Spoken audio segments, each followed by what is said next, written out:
नमस्कार दोस्तों। पिछले भाग में हमने देखा कि कैसे बुराई करने वाली आत्मा उस खौफनाक और उबलती हुई नदी को पार करके मौत के देवता के शहर तक पहुंचती है। आज हम इस कहानी में जानेंगे कि उस बड़े दरवाजे के अंदर क्या होता है और उस आत्मा को उसके किए की क्या सजा मिलती है। जब वह आत्मा हाहाकार करते हुए और रोते हुए अंदर आती है तो उसे न्याय के देवता के दरबार में पेश किया जाता है।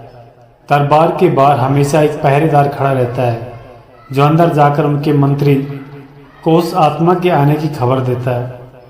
उस दरबार में ऐसे खास गुप्तचर यानी जासूस होते हैं जो स्वर्ग, धरती और पाताल हर जगह घूमते हैं और दूर से ही सब कुछ सुन और देख लेते हैं। ये जासूस इंसान के हर उस अच्छे बुरे काम का पूरा हिसाब रखते हैं जो उसने छुप कर या उसके सामने किया होता है।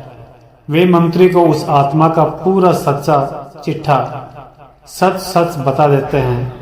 सारी सच्चाई और इंसान के सारे कर्म जानने के बाद मौत के देवता उस आत्मा को अपने सबसे भयानक रूप दिखाते हैं। वे बहुत विशाल होते हैं, भैंसे पर बैठे होते हैं, उनकी आंखें लाल होती हैं और उनके हाथों में डरावने हथियार होते हैं। ये रूप देखकर वह पापी आत्मा डर के मारे कांपने लगती है और फूट फूट कर रोने लगती है। तब मंत्री उस आत्मा को डांटते हुए कहते हैं, जब तुम धरती पर थे तब तुम्हें घमंड में आकर बहुत बुरे काम किए और कभी किसी गरीब को अन्न या जल नहीं दिया। जो बीज तुमने बोया है उसका फल तो अब तुम्हें काटना ही पड़ेगा। उस आत्मा के पास अब बोलने के लिए कुछ था ही नहीं। वह एक चोर की तरह सुन्न होकर और सिर झुकाकर चुपचाप खड़ी रहती है।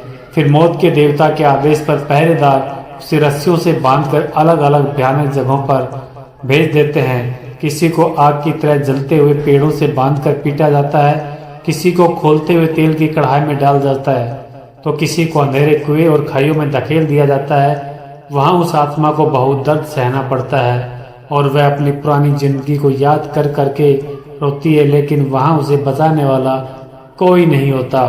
तो दोस्तों, इस कहानी से हमें यही सबसे बड़ी सीख मिलती है कि इंसान के कर्म ही उसके असली साथी होते हैं। जो इंसान जैसा करता है उसे वैसा ही भरना पड़ता है। इसलिए हमें अपनी ज़िंदगी में हमेशा अच्छे काम करने चाहिए, दूसरों की मदद करनी चाहिए और घमंड से बिल्कुल दूर रहना चाहिए।